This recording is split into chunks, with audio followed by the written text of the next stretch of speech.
El mundo evoluciona y nosotros con él.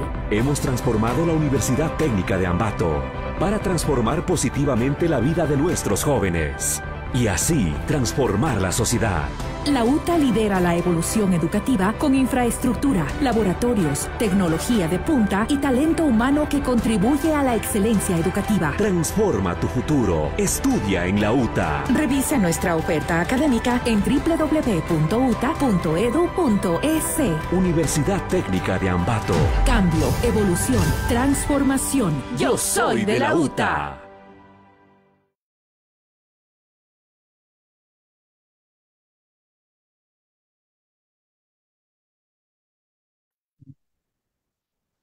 Grupo de Congreso de Investigación, Comunicación y Periodismo SICOM. El Grupo de Investigación, Comunicación, Sociedad, Cultura y Tecnología de la Facultad de Jurisprudencia y Ciencias Sociales de la Universidad Técnica de Ambato organiza espacios de discusión en los campos de la investigación social y comunicación, cuyo objetivo es compartir experiencias académicas e investigativas con actores sociales.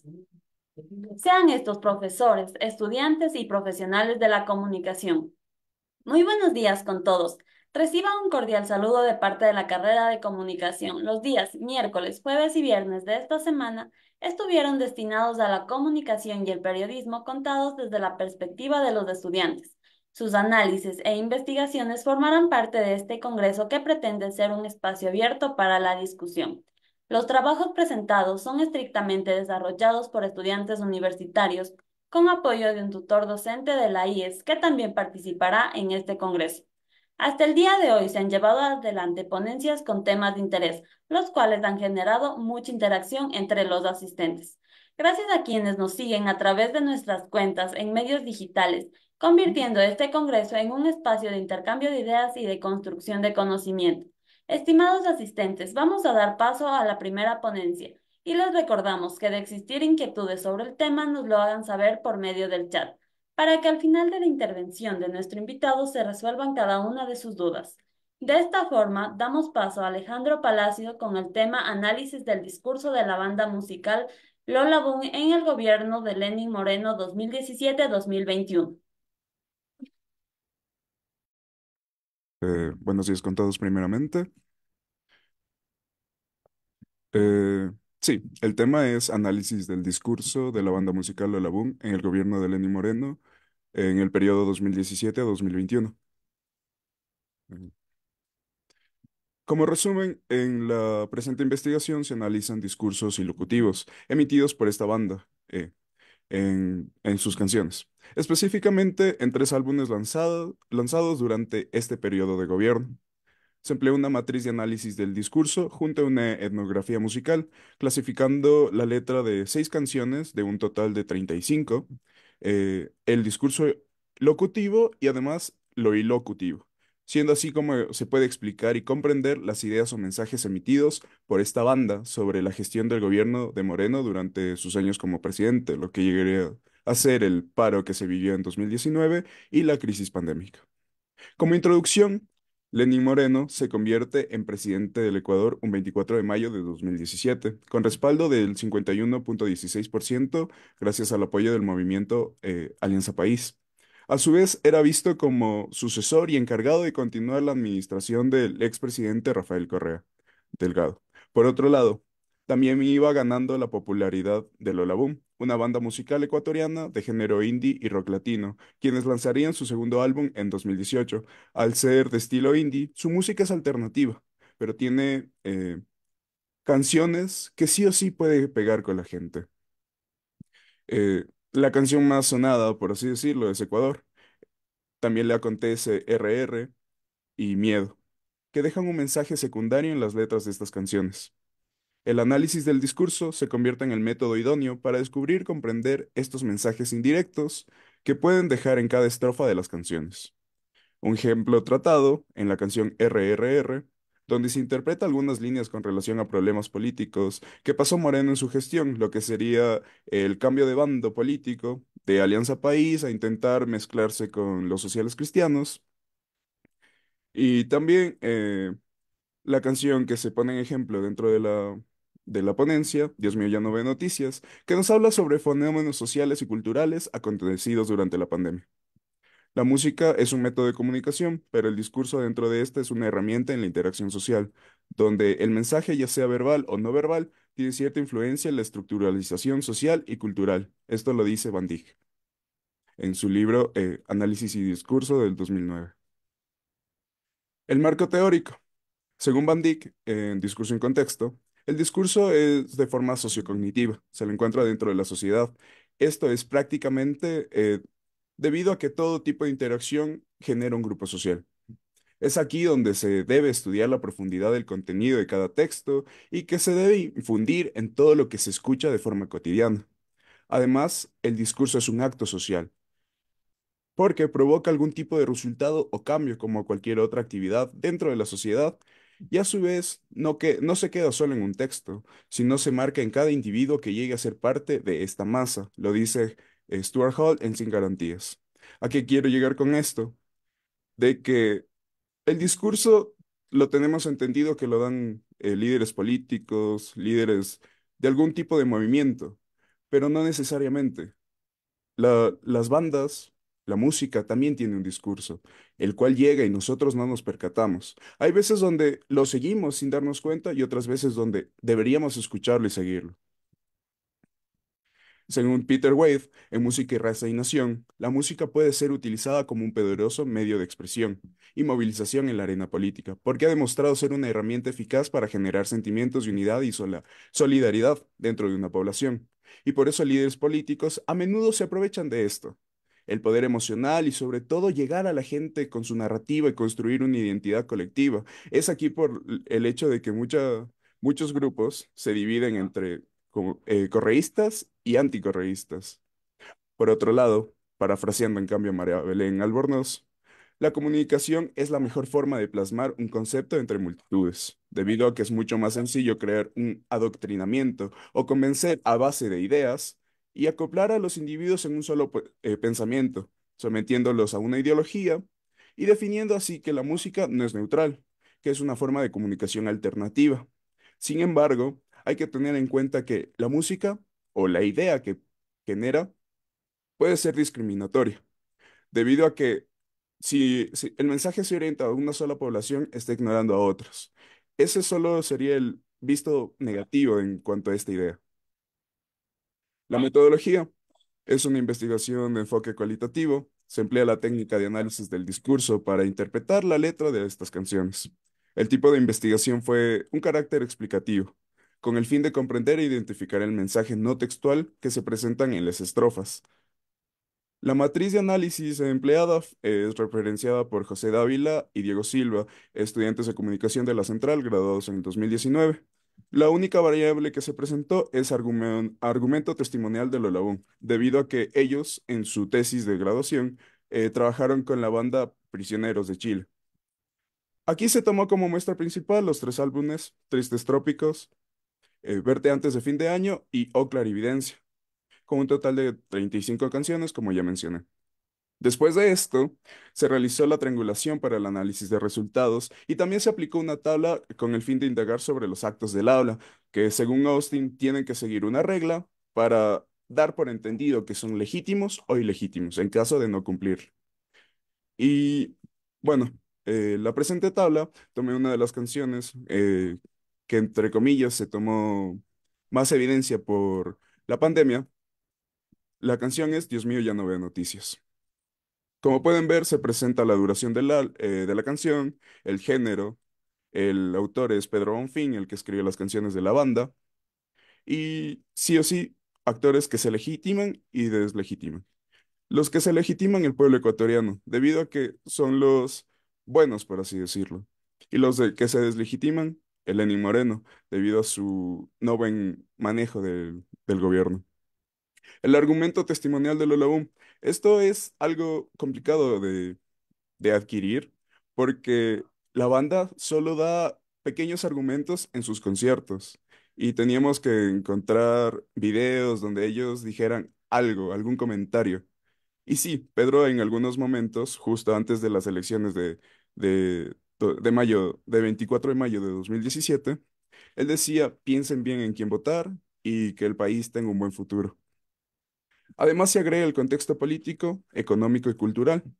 El político en esta canción, Lenín Moreno como presidente, lidiaba con la crisis pandémica, emitía ruedas de prensa y echaba la culpa de sus errores al anterior mandato. En el económico, el país con un aumento de desempleo en cuanto a trabajo físico o presencial debido a la pandemia y con un aumento de precios en los productos alimenticios. Y cultural, el pueblo ecuatoriano afectado ya por un paro nacional mencionado en el 2019 y con la pandemia, obligados a permanecer en casas y cumplir con todo lo que se decía en los medios sobre esta crisis sanitaria.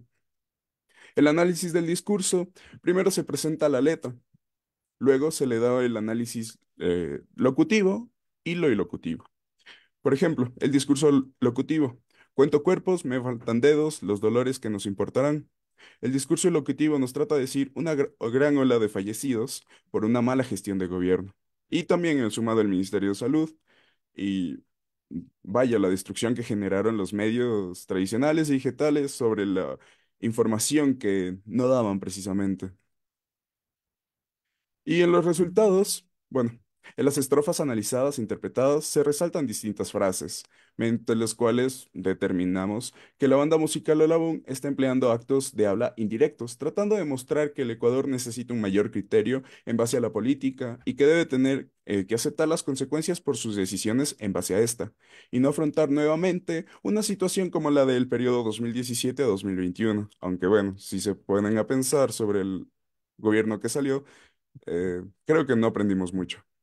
Finalmente, estos enunciados sí tienen un mensaje indirecto, pero no cumplen con las condiciones veritativas de Bourdieu, ni con las condiciones o reglas de felicidad de Austin, debido a que son actos ilegítimos, porque si bien ellos tienen fans, tienen un grupo de fans, de seguidores, no son lo suficientemente aptos para formar una institución y dar como válido a todos los enunciados que emita la banda, dando por resultado que son ilegítimos en los actos del habla.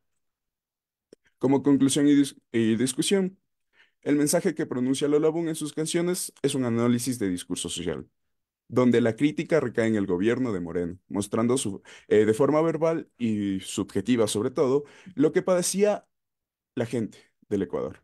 Este discurso social mediante la lingüística nos da a comprender las desigualdades que presentan en la sociedad. Esto lo dice Van Dyck en Análisis y Contexto. Concluyendo, de forma subjetiva, obviamente, es evidente que la banda sí emite un mensaje indirecto en sus canciones, donde no solo se hace una crítica al gobierno, sino que también genera un discurso dirigido y sobre todo que se emplee en el pueblo ecuatoriano sobre la reflexión y toma de decisiones en cuanto a los representantes políticos que nosotros mismos colocamos para la administración de nuestro país. Gracias.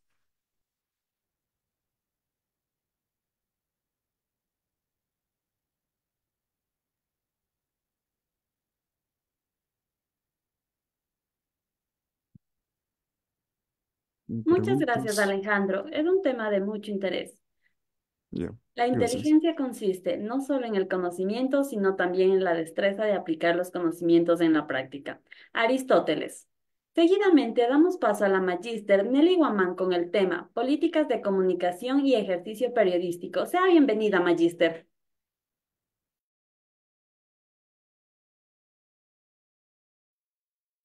Muy buenos días con todos. Voy a proceder a compartir la pantalla. Listo. Bueno, en el día de hoy yo les vengo a compartir, no les vengo a compartir un parte del trabajo de investigación que estoy desarrollando dentro de mis estudios de doctorado. Entonces, justamente hoy el día de hoy me voy a enfocar en cómo el ejercicio del periodismo y las normativas de comunicación dentro de los países, sobre todo de América del Sur, perdón, como estamos hablando en este caso de Ecuador, Venezuela y Perú. Entonces, dentro de esto, justamente esta es la parte del estudio, analiza cómo los periodistas, el posicionamiento que tienen los periodistas sobre la aplicación de las leyes de comunicación en Ecuador, en Venezuela y Perú. Para ello, en esta etapa hemos aplicado encuestas a periodistas de cada país, en donde se pudo observar que durante el ejercicio del periodismo han existido vulneración de los derechos, de manera general al derecho de la libertad de expresión. ¿Cómo?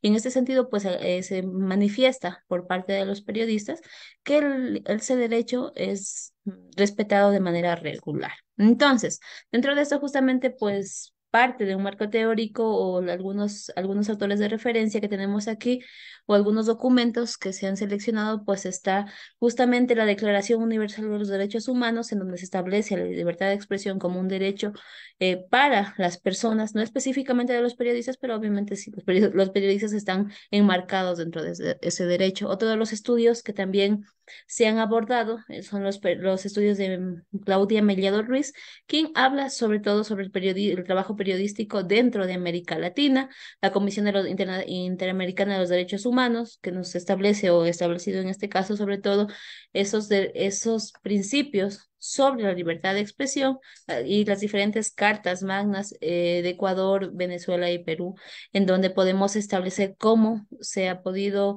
o se evidencia en la colocación de este derecho como parte de los ciudadanos. Entonces, aquí también nosotros podemos observar dentro de esta investigación, como les había mencionado, es una parte esencial de un proyecto más extenso, en donde se habla de una metodología específicamente cuantitativa, porque nosotros en ese punto utilizamos o se utilizó la técnica de la encuesta.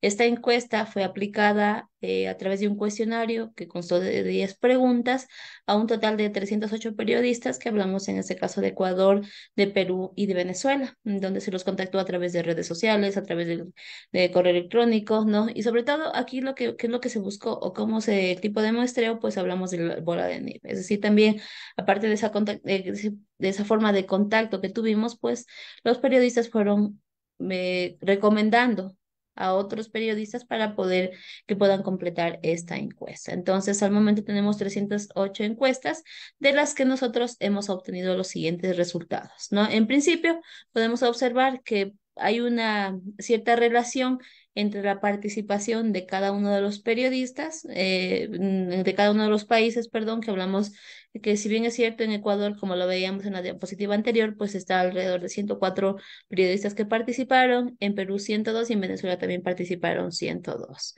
Entonces, de esto, pues tomemos en cuenta que existió una de las preguntas que se mencionaba, ¿qué derechos son los que ellos consideran que se respetan dentro de su país? ¿No? Entonces hablamos de libertad de expresión, se habló en principio de la comunicación y de la información, pero también existieron otros derechos, en este caso como es el derecho de la reserva de la fuente, ¿no? Que fue de los que más se destacó. Entonces, otro punto esencial que también, así como nosotros, que como se quiso observar el posicionamiento de los periodistas sobre esas normativas, sobre la aplicación de esas normativas dentro del país, pues hablamos de la vulneración de derechos. Se sentían afectados, sintieron que a través de la aplicación de la normativa, recordemos que es la Ley Orgánica de Comunicación dentro del Ecuador, sobre todo el periodo de estudios, pues que en este caso hablamos de 2019, hablamos también de la Ley de Responsabilidad Social y de Medios de Comunicación, que es la Ley de Venezuela, y por otro lado también la Ley de Radio y Televisión, que es la ley de Perú, ¿no? Entonces, cada una de ellas, pues, indistintamente, tenemos aquí que en gran parte, ¿no? No sintieron de manera general vulneración de derechos por la aplicación de las normativas. Pero bueno, también tomemos en cuenta en este caso que si bien es cierto, no fue directamente por la aplicación de las normativas, pero sí, dentro del ejercicio periodístico, ellos han sentido que se les han vulnerado algunos derechos. En este caso, como nosotros observamos, y uno de los derechos que es más reconocido como es la libertad de prensa, ¿no?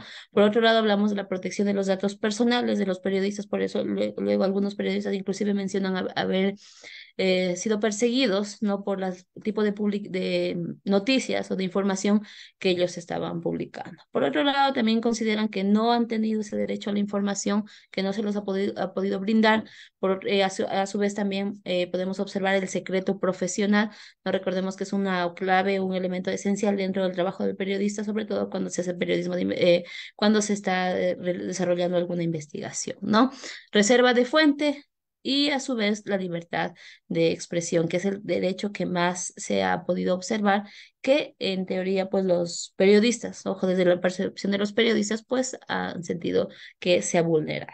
Entonces, dentro de esto, justamente hablamos de la libertad de expresión, es decir, desde la perspectiva de cada uno de los periodistas que contestaron en la encuesta, cómo consideran que se respeta o no se vulnera, en este caso, este tipo de derecho, este derecho, perdón. Entonces, podemos observar que de manera regular ellos consideran que se respeta es el derecho, pero a su vez podemos observar que entre el muy buena y el muy mal, es decir, que son los dos rangos de cada uno de los lados, pues en donde hay menor participación. Pero a su vez también podemos observar que el nivel de libertad de expresión para la mayoría de los países, sobre todo hablamos de países de Ecuador y de Perú, que nos comentaron que es buena. Sobre todo podemos observar que por las coyunturas políticas que vive el país, en este caso de Venezuela, no por la situación en la que se encuentran, porque persiguen a periodistas o porque les cierran los medios de comunicación. Inclusive nosotros conversé en este caso con una experta, ¿no? Venezolana que nos mencionaba en ese último año el gobierno, no hablamos de Nicolás Maduro, pues ha cerrado alrededor de 100 medios, ¿no? Entonces, justamente todos esos problemas se pueden evidenciar en algunos de los resultados que nosotros podemos obtener aquí, sobre todo hablando de una libertad de expresión regular, ¿no? Entonces, en base a esto, pues también se considera, pues si las normativas, ¿no? Que se aplican dentro del país, sobre todo enfocándose en la comunicación, han tenido injerencia directa sobre la libertad de expresión, pero como podemos observar, cuando hablamos de normativas directamente, pues es menor el número, a diferencia si hablamos en este caso de la práctica, es decir, de los gobiernos quienes de una otra manera pues han tenido mayor injerencia sobre el periodismo, ¿sí? Entonces, otro punto aquí también podemos observar que de toda una recopilación que se ha podido realizar dentro de las qué normativas consideran quienes han contestado obviamente en base a la pregunta anterior, ¿no? ¿Qué normativas son las que condicionan la libertad de expresión? Tenemos aquí sobre todo en Ecuador se le ha denominado la Ley Orgánica de Comunicación, y recordemos que ahora estamos en una reforma de la Ley Orgánica de Comunicación, pues se le ha denominado como la Ley Mordaza, ¿no? Fue una de las que más, de los resultados que más sobresalió, o a su vez la Ley de Comunicación, como podemos establecer aquí. En el caso de Venezuela, nosotros podemos establecer que la ley de responsabilidad social y de telecomunicaciones se ha denominado como ley resorte, ¿sí? Entonces, en este caso, ellos consideran que esta ley, a su vez, la ley de telecomunicaciones de ese país, son las que tienen injerencia directa sobre la libertad de expresión y el ejercicio del periodismo, ¿no?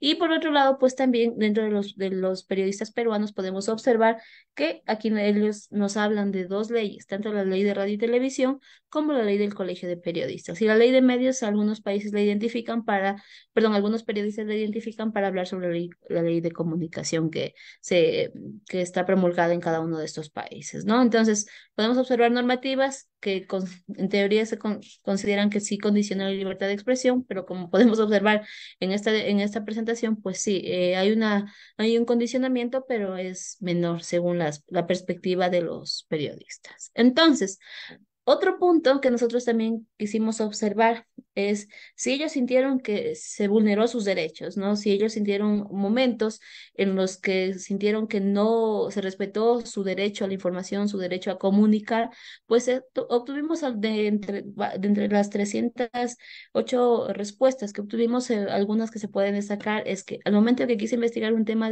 para redactar, el tema fue alarmante en aquel entonces, pero por censura directa no se llevó a cabo dicha investigación, ¿no? Por otro lado, sí, existen medios de comunicación con intereses políticos, ¿no? Entonces, si se quería realizar una nota sobre algún candidato metido, ojo, esto justamente es textual de lo que tomado de lo que nos mencionaron los periodistas, no podía hacerlo. Debía hablar solo cosas buenas sobre él. No se respetó el derecho a la reserva de fuente que tenía para mi reportaje. Se cerró cierre de mi emisora por conspirar contra el gobierno, cuando en realidad nos dedicábamos a hacer críticas con pruebas de la gestión del gobierno, ¿no? Entonces, como podemos observar, sobre todo en este caso, la censura que los periodistas consideran que han sido censurados, sobre todo tiene relación con temas políticos, ¿no? Del índole en este caso hablamos del gobierno. A su vez, entonces, en base a lo que nosotros hemos podido ir recopilando, ¿no? De algunas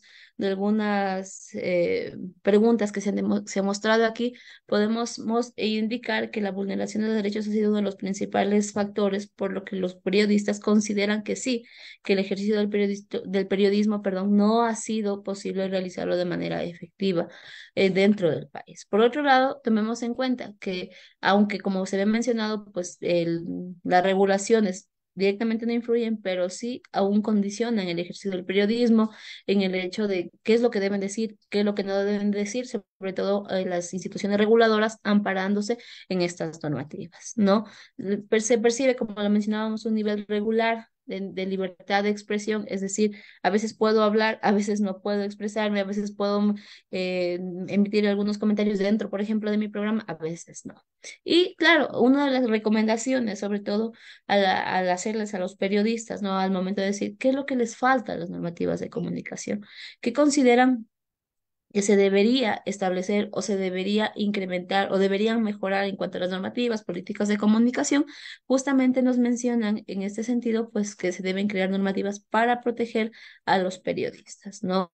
Tomemos en cuenta que en el caso de Ecuador, por ejemplo, en los últimos tiempos pues se ha vivido sobre todo el hecho de las protestas, ¿no? La cobertura periodística que ellos han tenido que hacer y a su vez también mencionan que es necesario que se capacite a los periodistas, tomando en cuenta que en este caso la Cordicom o el Consejo de Comunicación, pues tiene dentro de su plan operativo anual, dentro de su plan operativo anual, una actividad o una estrategia de realizar capacitaciones constantes, pero claro, se van empatando con lo que los periodistas aún sienten que falta, perdón, aplicar dentro del país, ¿no? Entonces, algunas referencias que nosotros hemos utilizado dentro de este estudio, que claro, están bastante reducidas, pero a su vez sirven para poder explicar de manera un poco detallada sobre este tema de investigación. Agradezco su atención.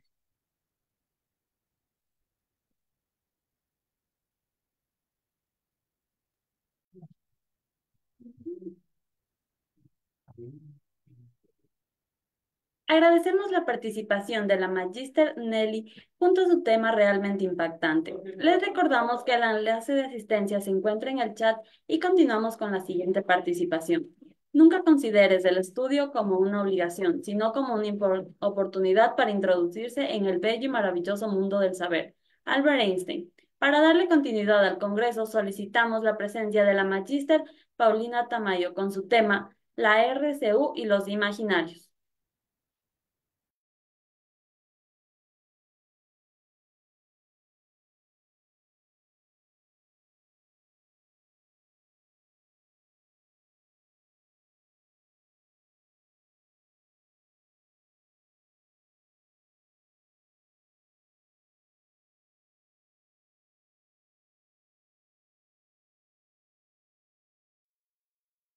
Buenos días con todos. Permítanme un poco compartir la pantalla para empezar. Sí, no sé si de pronto me pueden indicar si se está compartiendo la pantalla.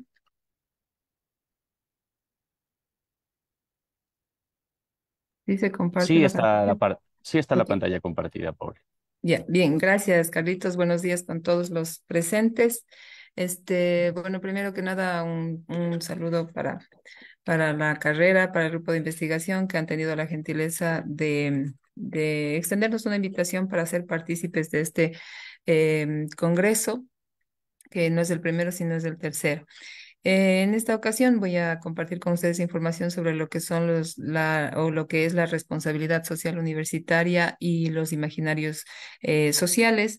Tengo que manifestar que esta información que vamos a compartir en esta mañana es parte de la investigación doctoral que estoy trabajando. Y pues bueno, he tomado un poquito de todo lo que se ha podido recolectar para poder compartir con ustedes hoy esta temática, ¿no? Entonces, bueno, empezar comentándoles que eh, no sé por qué no me deja Ok, bien, ahí estamos. Entonces, comentarles, empecemos hablando un poco sobre lo que son las teorías de las representaciones sociales que tienen relación directa con lo que son los imaginarios sociales, que es lo que hoy vamos a trabajar, ¿sí? Y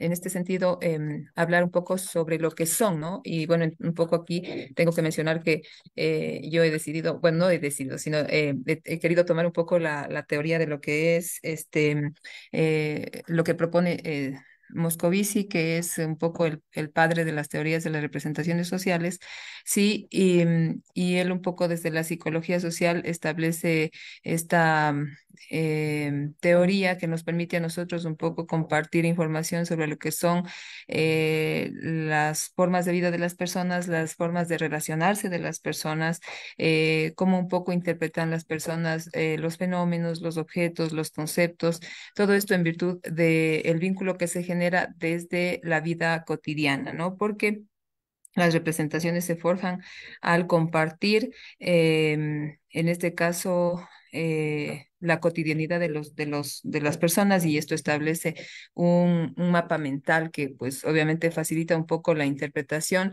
que se le otorga en este sentido a en este caso, a las representaciones sociales. Ahora, dentro de las representaciones sociales, yo he querido compartir con ustedes en esta mañana una pequeña gráfica que nos permite a nosotros un poco entender qué es esto de las representaciones sociales, ¿sí? Entonces, yo, en base a lo que se ha podido compartir con no sé qué es lo que pasa, me están indicando que mi cámara se apaga. Mil disculpas, por favor. Yo la mantengo encendida, pero hay algo que está sucediendo. En todo caso, mil disculpas si por si acaso no me ven. Pero sí estoy por aquí. Entonces les decía, yo traigo para compartir con ustedes una conceptualización de los principales elementos de lo que son las teorías de las representaciones sociales. Y esto hace que yo haya clasificado o un poco categorizado lo que son los elementos de estas teorías en cinco aspectos. Está el tema de los objetos representados o del objeto de representación, que constituye el fundamento sobre lo que el que se edifican las representaciones sociales, y pues obviamente puede tratarse de un objeto físico, una abstracción conceptual, un grupo social, una entidad institucional, que en este caso es la que funciona para el trabajo que estamos compartiendo, o para cualquier entidad que algún individuo pueda percibirla sobre todas las creencias y los conocimientos que se puedan compartir. También está el núcleo central y la periferia.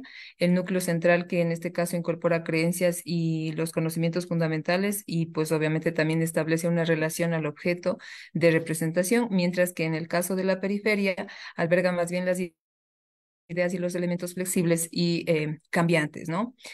Luego está también el anclaje y la objetivación, el anclaje que alude al proceso mediante el cual las representaciones sociales se vinculan a conceptos y por supuesto también a categorías que están o que ya existen en la cultura y por supuesto en el lenguaje de una sociedad, el lenguaje que, como nosotros somos en este caso del área social, especialmente la carrera de comunicación, tiene gran incidencia, ¿no? Es un eje transversal. Y la objetivación, por otro lado, que refiere a cómo estas representaciones o estos imaginarios se materializan o se expresan mediante símbolos, mediante palabras, mediante imágenes y, por supuesto, también varios otros medios, ¿no? Está el contexto social, que tiene que ver con las representaciones sociales. Y entender que pues obviamente estas no se originan en un vacío, en la nada, sino más bien que se hayan enraizadas en el contexto social y cultural donde pues se desarrolla. Y pues obviamente son influenciadas por las normas, por los valores, por las distintas creencias y experiencias que son compartidas en las comunidades, ¿no? Y finalmente, el cambio y resistencia. Las representaciones sociales pueden cambiar con el tiempo debido a diferentes manifestaciones en el contexto social. Yo siempre les digo a mis estudiantes, no hay algo que sea estático, sobre todo cuando hablamos de comportamiento social, ¿no? Siempre el comportamiento está cambiando, está evolucionando, pero obviamente también hay circunstancias o objetos que se pueden resistir al cambio. Eso también implica cómo. Y pues a menudo actúan como mecanismos de estabilidad y cohesión social, ¿no? Entonces, eso un poco por el lado de, en este caso, las representaciones sociales.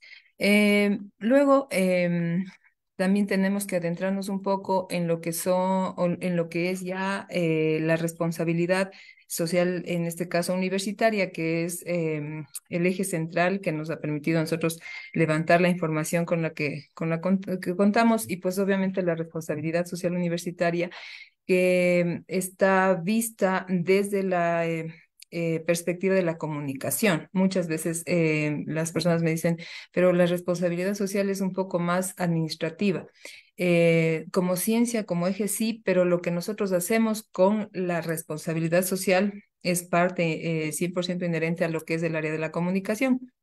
Insisto, yo también a mis estudiantes constantemente les digo, el comunicador institucional es el eje de todo lo que son empresas, corporaciones. Entonces, puede ser una empresa que se dedique a la industria de alimentos, a la salud, a lo que fuera. Siempre la comunicación va a ser el eje que permita que exista este nexo, tanto con los públicos internos como con los públicos externos.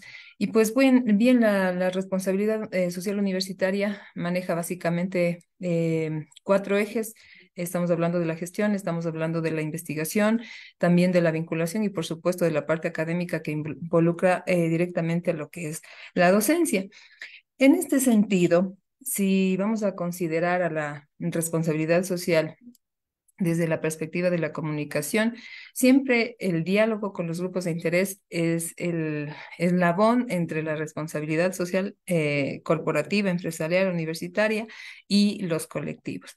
Entonces, toda empresa, toda industria, toda institución requiere de un nexo básico, elemental con los grupos de interés. No puede existir una institución que carezca de filosofía corporativa en la que tiene que necesariamente estar involucrada la responsabilidad social, y por supuesto una institución que carezca de un ente que regule un poco dentro de la organización el tema de la comunicación, porque el diálogo con los grupos de interés les permite a las instituciones identificar las necesidades de los mismos, tanto internos como externos, y obviamente subsanar esas necesidades que se van identificando.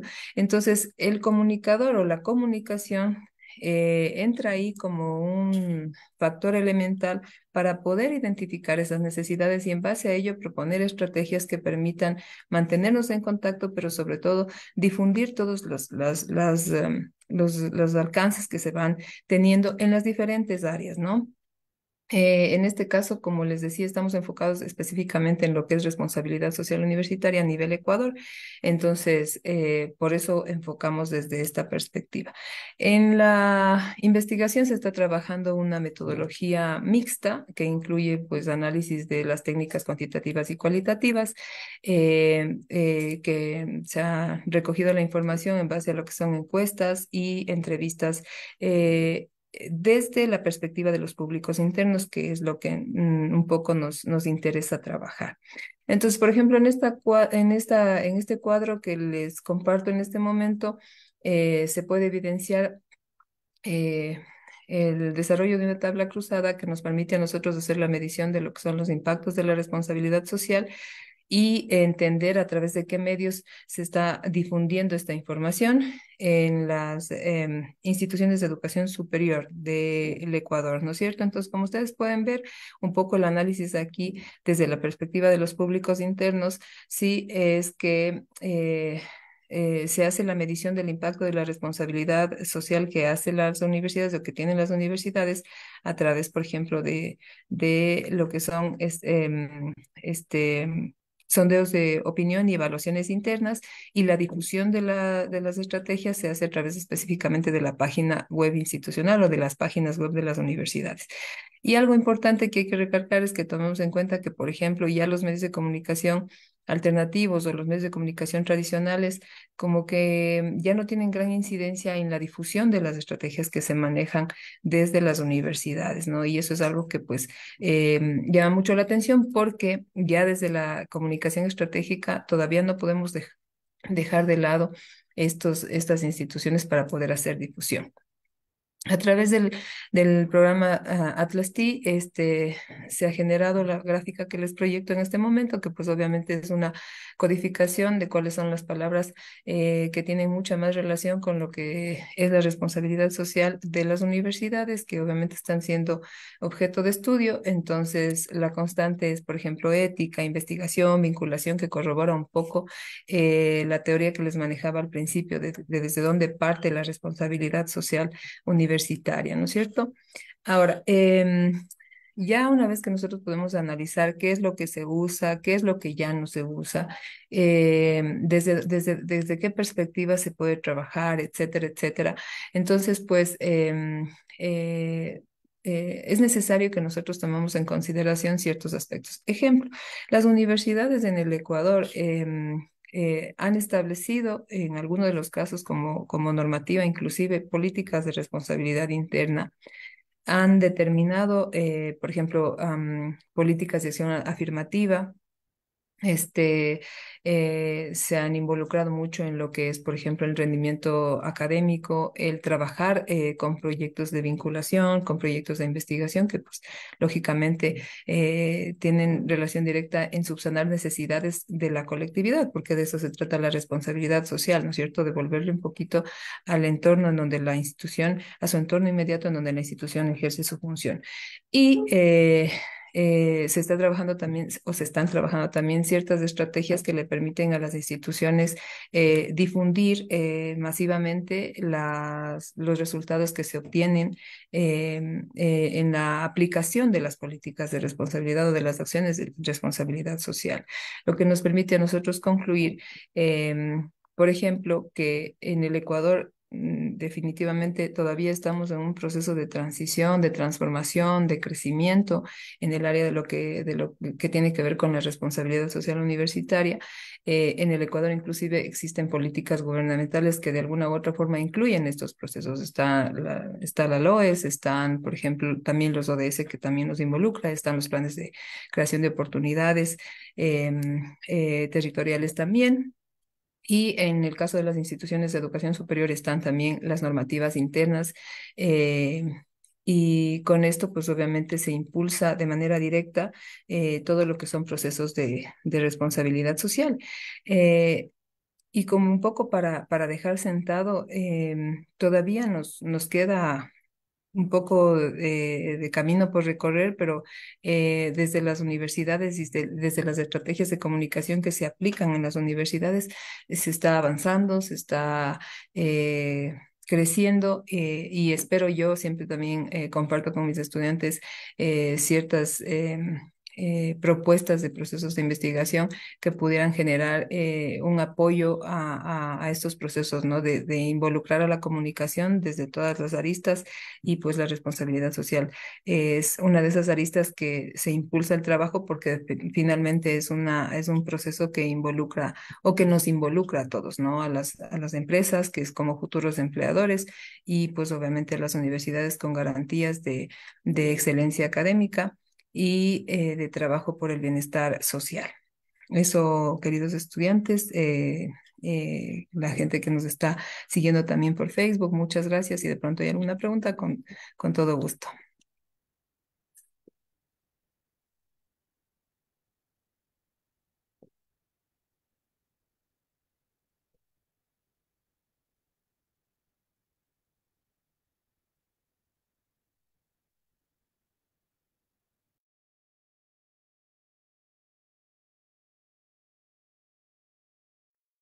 Agradecemos la intervención de la Magíster Paulino. El aprendizaje es un simple apéndice de nosotros mismos. Donde quiera que estemos, está también nuestro aprendizaje. William Shakespeare. A continuación, damos paso a la ponencia de la doctora Elisa Vallas con el tema El cine distópico, construcción de la educación desde la estética visual.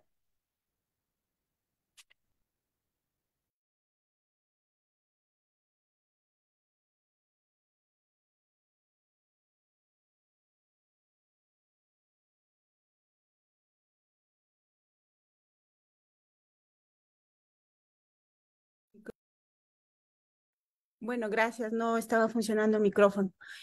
Bueno, muchas gracias por la invitación. Igual de manera felicitarle a Carlitos por la iniciativa de generar este espacio de discusión en el campo de la investigación, en donde ya los chicos de la carrera comienzan a vincularse un poquito con la investigación. Bueno, voy a presentar mi investigación que está, si me ayudan a compartir, por favor, me dejan espacio para compartir. Gracias. Se refiere específicamente, he diseñado un espacio de metaverso para poder explicar esta ponencia, esta investigación. Entonces, esta investigación está relacionada específicamente con el tema del cine distópico como construcción de la educación desde la estética visual. Específicamente, se analiza esta investigación como un aporte de cómo se debería utilizar el cine para el campo de la investigación. Para ello, hemos trabajado con algunos teóricos que están referenciando el estudio del cine, como son Ortuzas González, que analiza el cine como un contenido cuantioso para el consumo y sobre todo de gran herramienta para lo que son la construcción de mensajes y contenidos fílmicos. También tenemos en la teoría de Ortúzar el tema de que cómo el cine puede cohesionar y generar historias a través de la narración visual.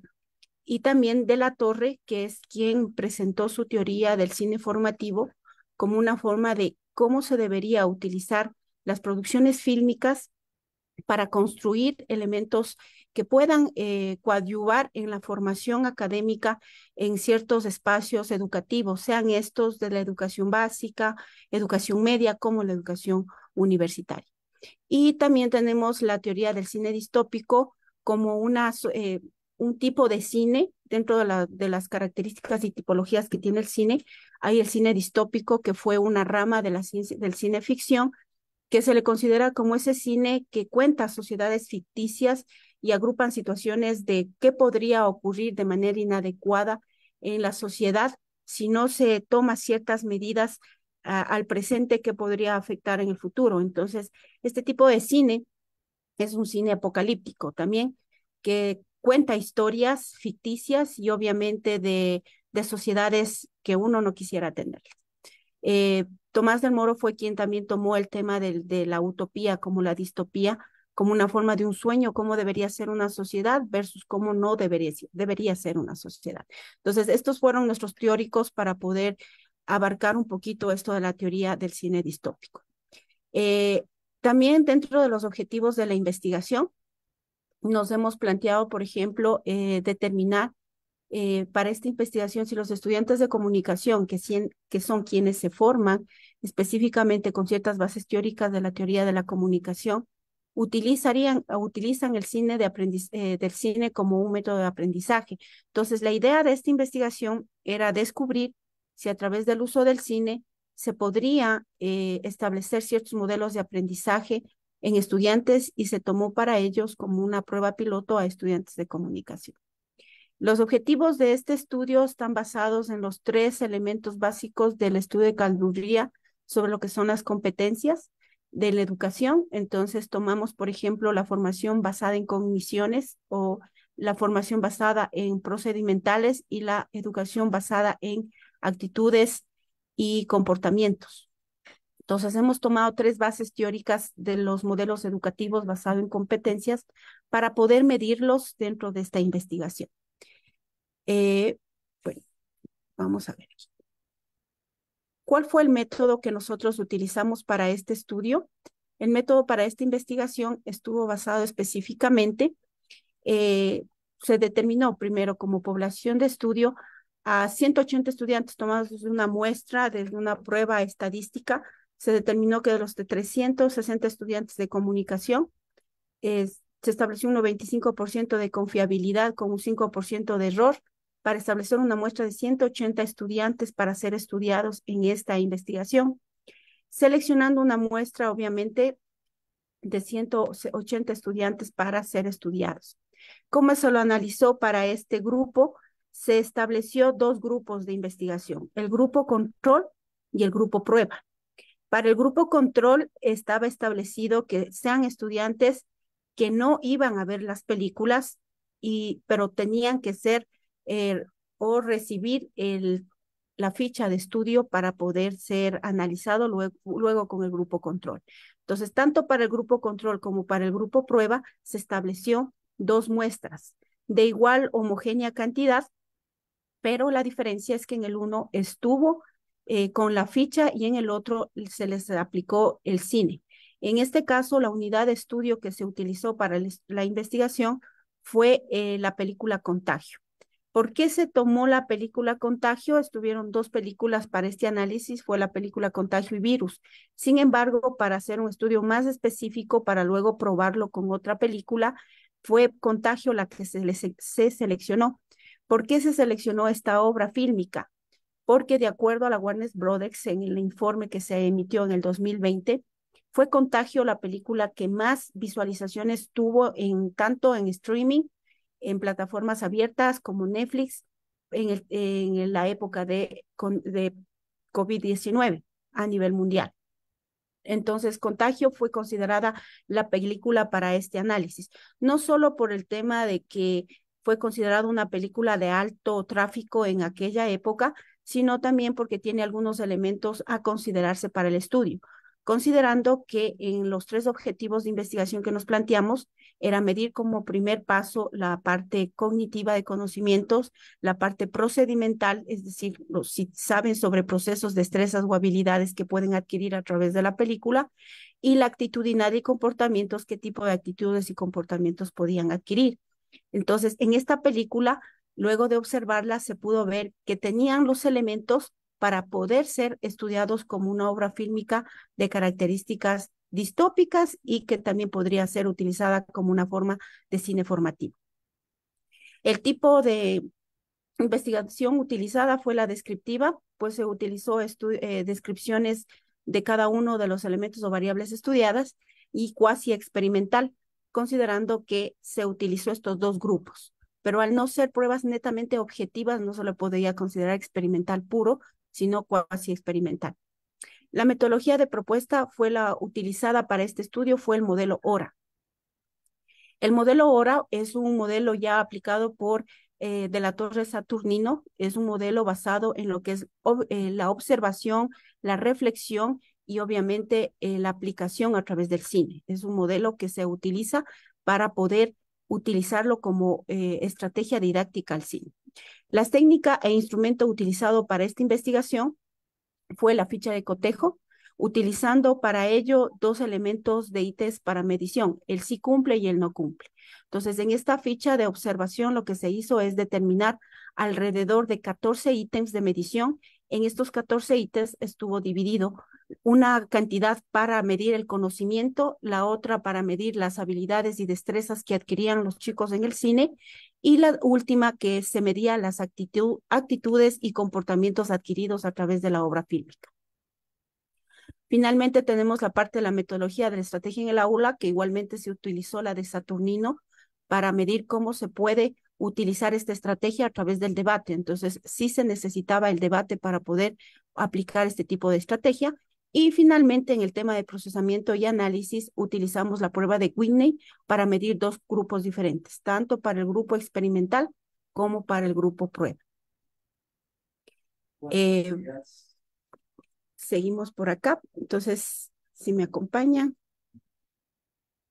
Ahora, con respecto a los resultados, puedo decir que estos son, a través del análisis que hicimos estadístico, se puede decir que se analizó estadísticamente a través de pruebas inferenciales y la prueba de Whitney y una media para poder determinar las diferencias que se iban encontrando tanto en el grupo prueba como el grupo control.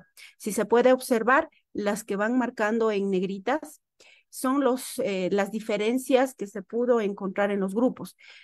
Por ejemplo, en el caso del conocimiento que podían adquirir a través del cine, se pudo observar que en una de las preguntas de conocimiento específicamente sobre quiénes intervienen en el caso de una emergencia sanitaria, que correspondía a grupos de salud, de periodistas, profesionales, el grupo control mostraba mayor conocimiento que el grupo experimental.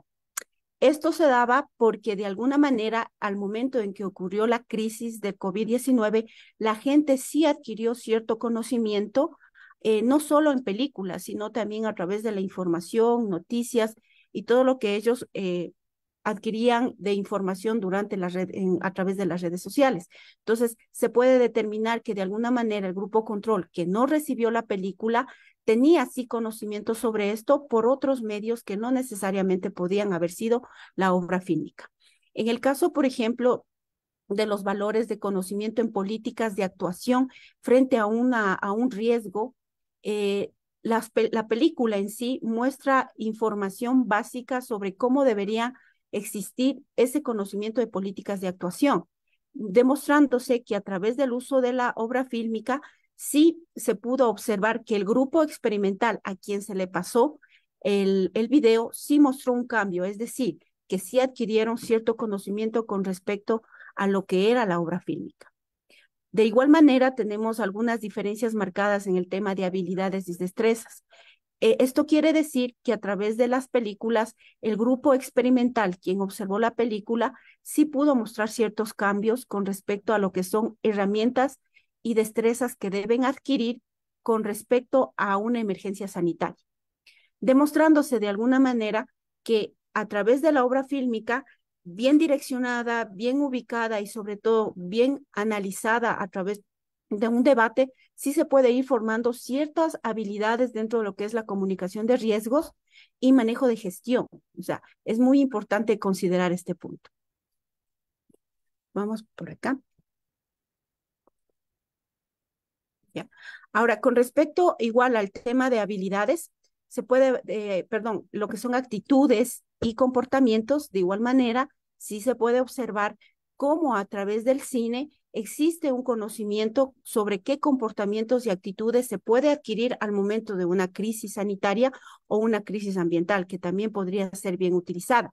Ahora, sí es importante también analizar que antes de mostrarse también el conocimiento de ciertas actitudes, que sí se observa una adquisición de este tipo de comportamientos, también se puede observar ciertos comportamientos que refieren a antivalores, y eso también hay que tomar en cuenta al momento de utilizar el cine, considerando que nunca un cine, si no está bien direccionado por quien está al frente, en este caso el profesor, y si no sabe cuál es el objetivo del uso de este cine, no sería bien utilizado de manera efectiva dentro del aula. Ahora, ¿qué nos pueden decir los resultados de una manera, digámoslo así, de una manera general? En resumen, se observa diferencias estadísticas significativas, sobre todo en 7 de los ítems de los 14 estudiados, donde excepto el primer ítem, el grupo experimental cumple con respecto al grupo control, demostrándonos claramente en el estudio que sí existe un cambio significativo con respecto a lo que es el uso del cine. ¿Sí? Y como conclusiones, ¿sí? Puedo decir, si me permiten un momentito, a ver, y como conclusiones puedo determinar que el cine en sí, el cine sí es o puede ser considerado un generador de conocimiento y representación. Es decir, sí se puede utilizar el cine como una didáctica dentro de lo que es las clases de cualquier materia, pero siempre direccionadas por el docente. El cine puede facilitar habilidades y destrezas, sí, sí se puede ayudar a través del cine, indicándose incluso que pueden adquirir destrezas y habilidades vinculadas con la ciencia.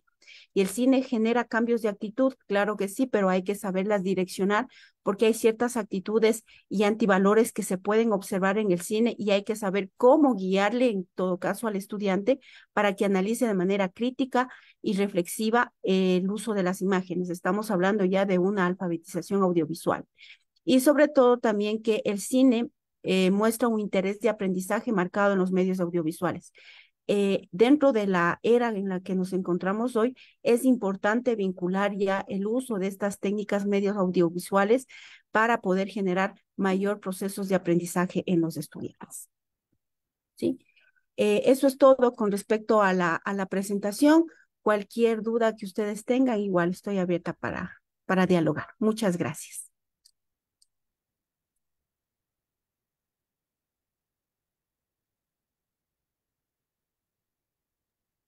Agradecemos la intervención de la doctora Elisa Bayas. A continuación observaremos un video elaborado por los estudiantes de la carrera de comunicación, el mismo que fue presentado en el Caleidoscopio 2023.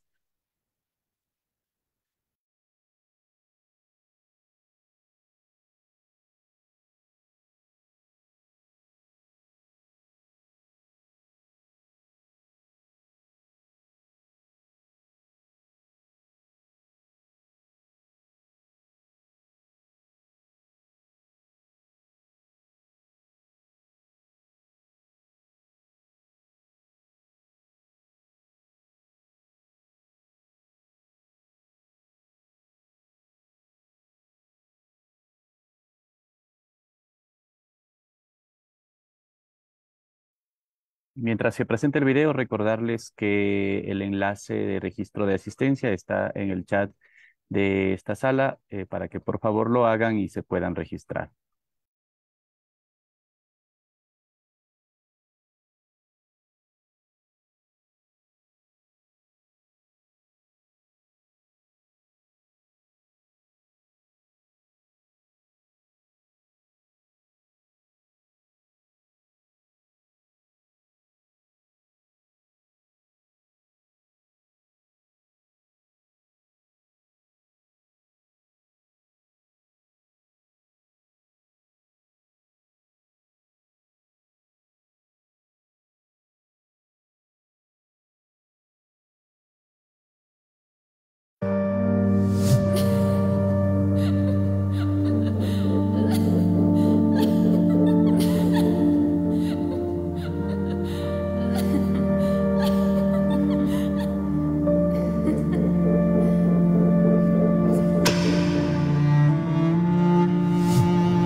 La violencia no es amor, tú decides.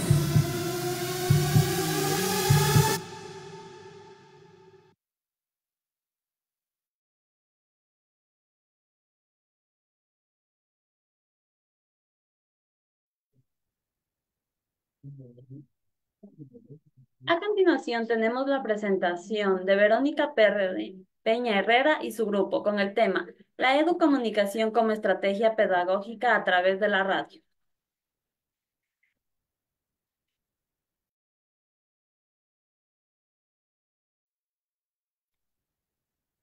Sí, buenos días. No sé si es que ahí estamos ya listos. Sí, ya. Buenos días, con todos ahorita voy a compartir las presentaciones. Ya, muchas Bien. gracias, Berito. Ya, hasta eso, bueno, muy buenos días. Nosotras somos docentes del Instituto Superior Tecnológico Vicente León. Agradecemos muchísimo la apertura de la Universidad Técnica de Ambato para presentar nuestra ponencia con el título La educomunicación como estrategia pedagógica a través de la radio en la provincia de Cotopaxi. Mi compañera, la licenciada magíster Verónica Medina, y mi persona hemos realizado este estudio ya por el lapso de 2 años. En este año estamos en la segunda fase de este proyecto. ¿Cuál fue nuestro interés del proyecto en sí? Nosotros con esto queremos fomentar la educación y ponerla de una manera formativa y transformadora, en donde nosotros incorporamos la alfabetización mediática o la comunicación educativa para los medios de comunicación. ¿Pero qué se refiere esto de la alfabetización mediática? Es de mucho interés que hoy por hoy los estudiantes principalmente sean partícipe de estos nuevos encuentros con la educación a través de los medios de comunicación y principalmente a través de la radio.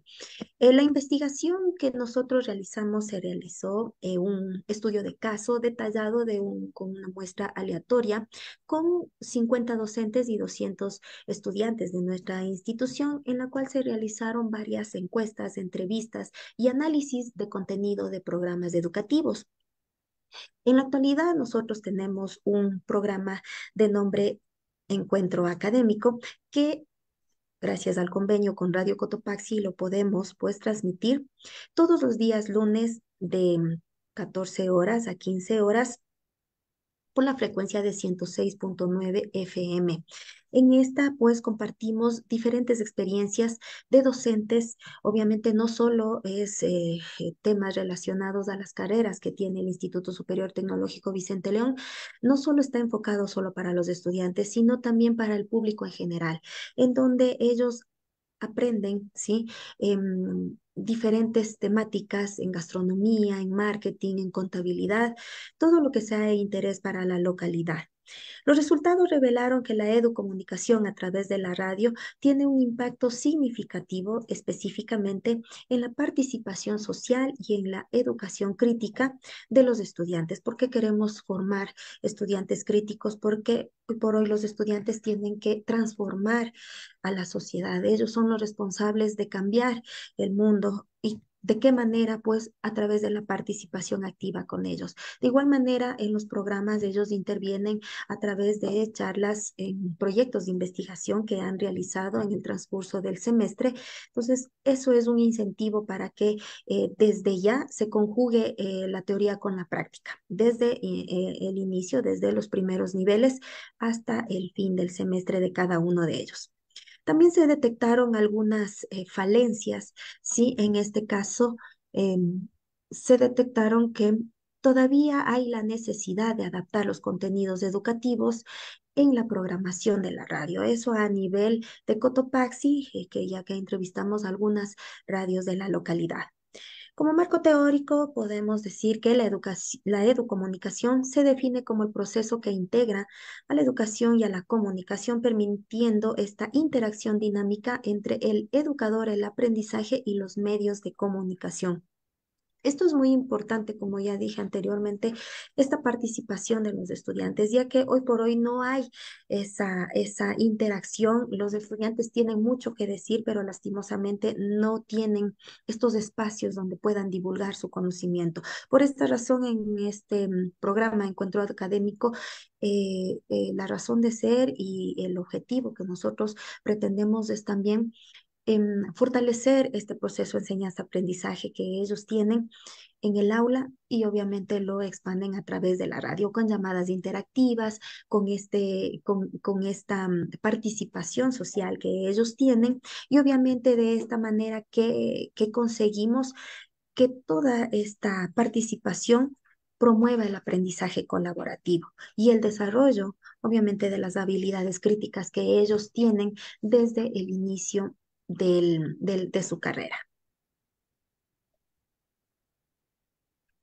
A continuación, de igual manera, tenemos la alfabetización mediática, que como ya lo dijimos anteriormente, es esta interpretación y crear estos mensajes mediáticos a través de los programas educativos, principalmente en la provincia de Cotopaxi, sin dejar de lado, obviamente, esta participación de los estudiantes con la producción y consumo de contenidos educativos.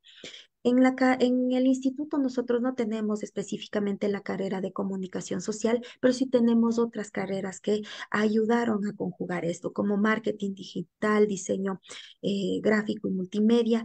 Son estas carreras que han ayudado también a que los estudiantes se motiven, proyecten todo lo que han realizado en clases y puedan divulgarlo a través de los programas, a través del encuentro académico. La educomunicación también se vincula con el aprendizaje colaborativo. Las plataformas en línea y redes sociales nos ofrecen esto. Ahora los estudiantes están rodeados y todos estamos rodeados por las redes sociales. Entonces, qué mejor que nosotros también vayamos adaptando y vayamos a la par de la tecnología. Obviamente nosotros tenemos un enlace web que es radios.com.es/Cotopaxi, que no solo nos escuchan a través de la radio tradicional, sino a través de la radio online, para que llegue a más, tenga una mayor cobertura y obviamente este intercambio colaborativo ayude y enriquezca esta experiencia educativa que los estudiantes tienen a diario.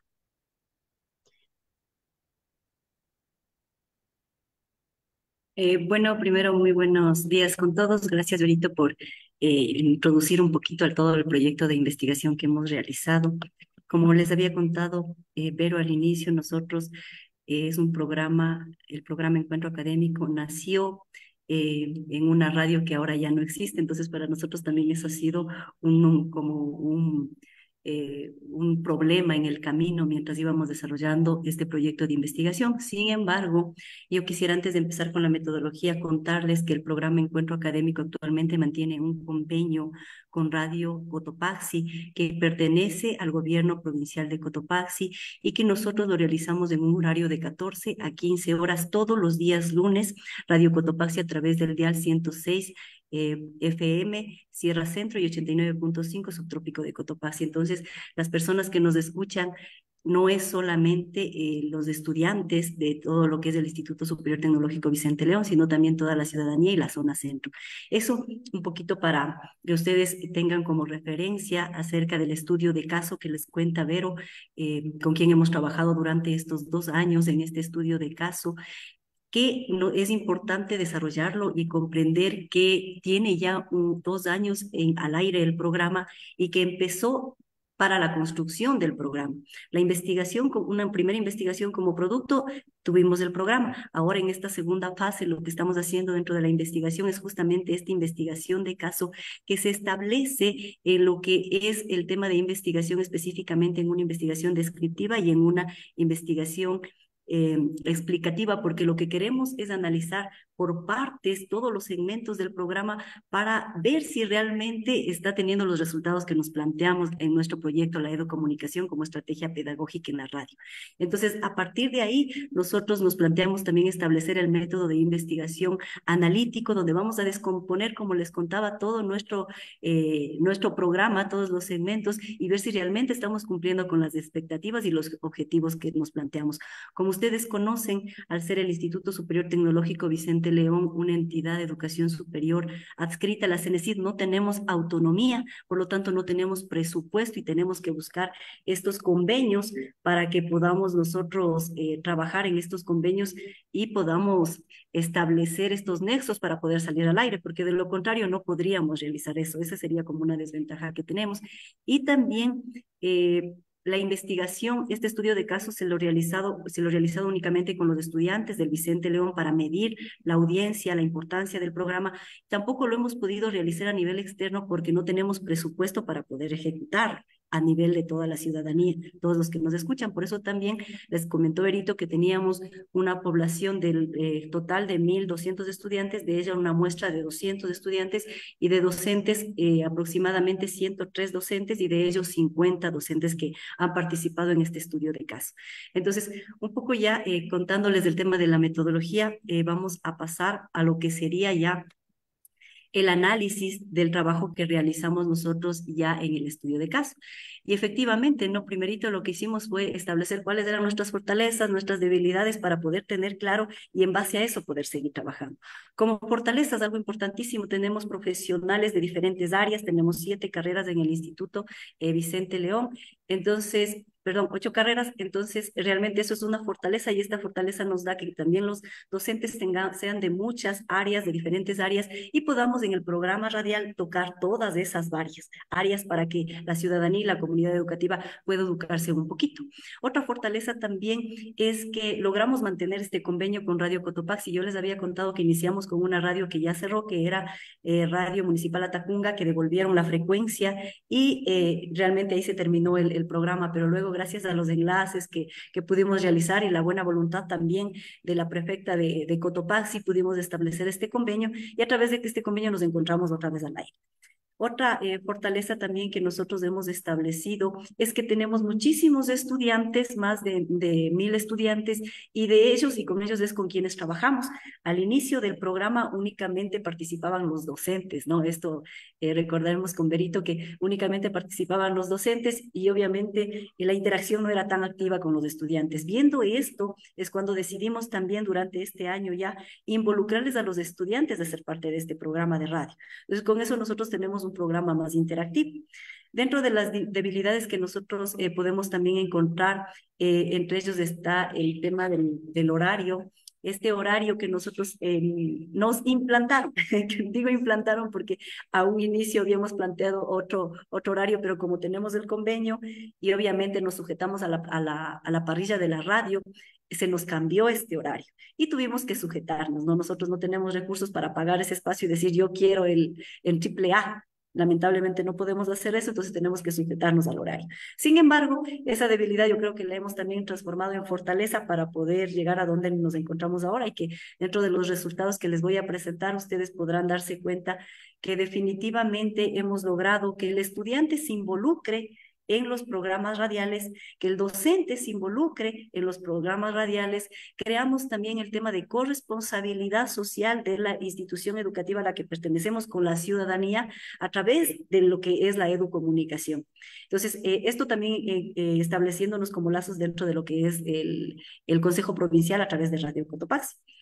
Una vez que analizamos nosotros los segmentos, nosotros tenemos en el programa 4 segmentos, escogimos el formato radio-revista dentro de los géneros periodísticos, escogimos la radio-revista justamente para evitar que estén los chicos aburridos dentro de nuestro programa, ¿no? Porque lo que no queremos es que nos cambien de dial o se salgan de internet, es lo que nosotros queremos evitar, y lo que nos ha costado realmente porque tenemos una hora de programación y necesitamos engancharles durante esa hora de programación. Todos los que somos docentes sabemos que los chicos pierden rapidito el interés en algo, entonces lo que para nosotros ha sido súper difícil mantener el programa con el interés y la participación de llamadas en vivo, mensajes a través de los diferentes sistemas de mensajería para lograr consolidarnos como ahora estamos. Entonces tenemos 4 segmentos, en estos segmentos nosotros tenemos música, tenemos llamadas en vivo, tratamos el tema y ahora con la participación de los estudiantes en nuestro proyecto es mucho más interactivo. Nos hemos dado cuenta que si el estudiante está en el programa, todos sus compañeros lo escuchan más que al docente, más que a las mismas responsables del programa. Entonces, definitivamente nosotros al realizar estas encuestas, cuando realizamos estas encuestas nos pudimos dar cuenta de muchísimas más cosas. Entre ellas, la primera, dentro de las capacidades que crea el programa, tenemos el pensamiento crítico, que fue una de las de los resultados que nos arrojó las encuestas.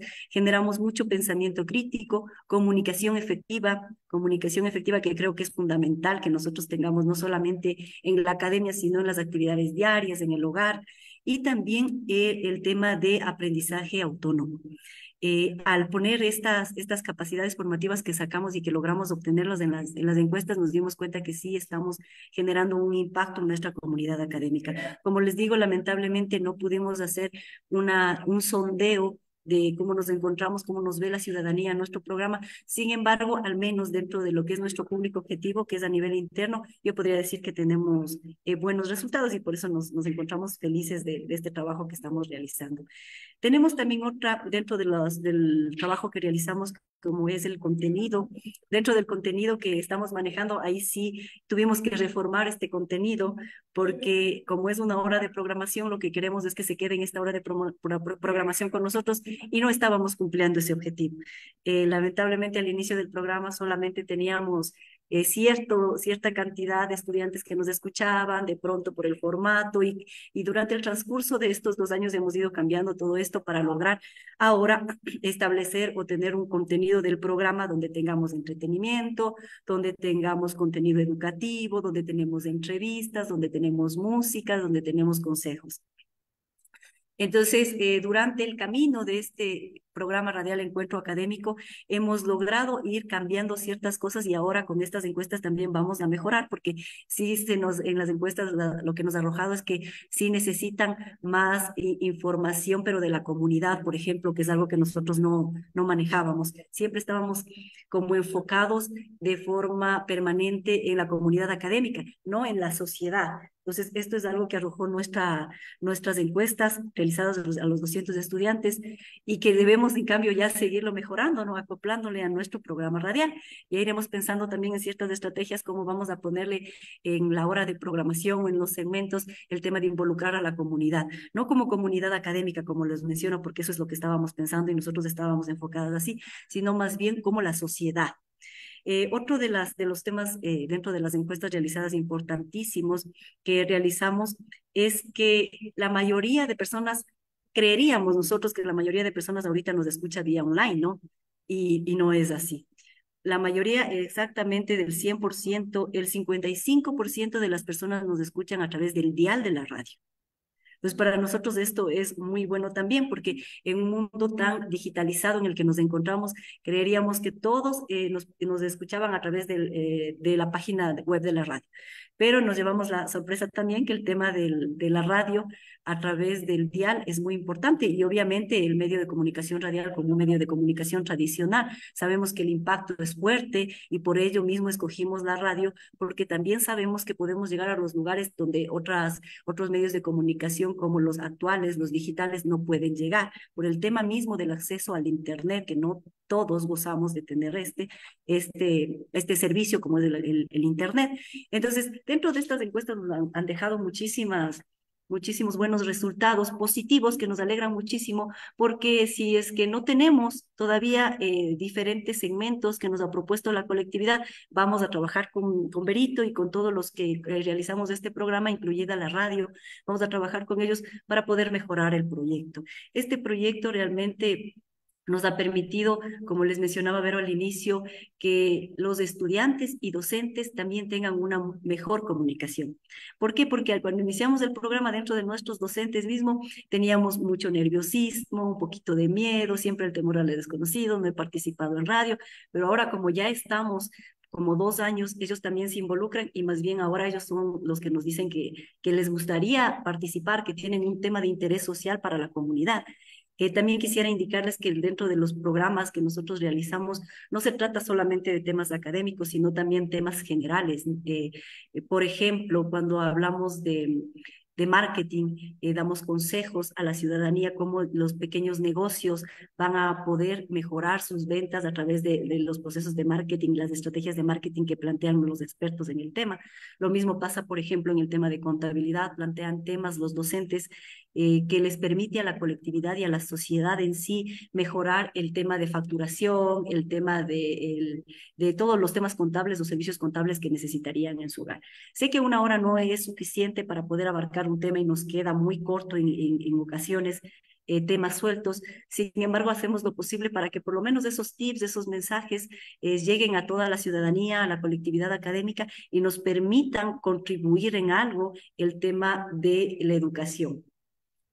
Dentro de lo que yo son los resultados, ya bueno, ya me adelanté un poquito, estos resultados para nosotros han sido muy buenos y nos dejan claro también muchísimas cosas, como la primera, que sí estamos llegando a nuestro público objetivo, los estudiantes nos están escuchando, de pronto no todo el programa, si necesitan que cambiemos un poquito, que sea más activo, más participativo, esto es un reto también para nosotros.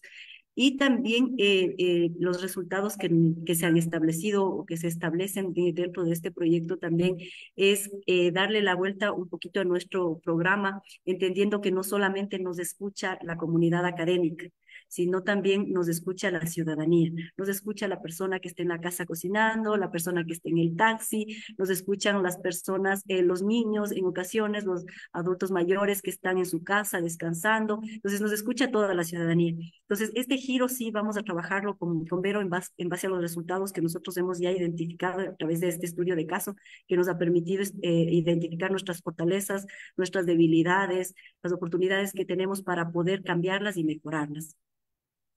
En las conclusiones, nosotros podemos identificar la implementación del proyecto de investigación en comunicación como estrategia pedagógica a través de la radio en la provincia de Cotopaxi. Mejoramos los procesos educativos y desarrollamos habilidades y destrezas esenciales en los docentes y estudiantes, como les habíamos mencionado, como una comunicación asertiva, una buena comunicación. También los docentes mejoran sus habilidades de comunicación que necesitan interactuar con la comunidad vicentina y otros miembros de la localidad. Además, también utilizamos un lenguaje ameno, sencillo, para desarrollar una explicación del tema a tratar, generando confianza en los radioescuchas. Esto ha sido un poco nuestra presentación. Hemos querido contarle en el tiempo que nos han asignado, los 20 minutos, un poco cómo hemos ido trabajando en este proyecto de investigación que nació desde el papel y que ahora nos encontramos muy contentos y muy satisfechos de que, a pesar que nosotros no tengamos presupuesto, a pesar que no tengamos una carrera de comunicación dentro del instituto, hemos logrado mantener este proyecto ya 2 años y esperamos seguirlo mejorando y ampliándonos, ¿no? Según lo que establece la ley de comunicación, ampliarnos a más medios para contribuir con el tema de la corresponsabilidad social. Eso sería todo y más bien si es que tienen alguna pregunta, alguna inquietud, estamos a las órdenes.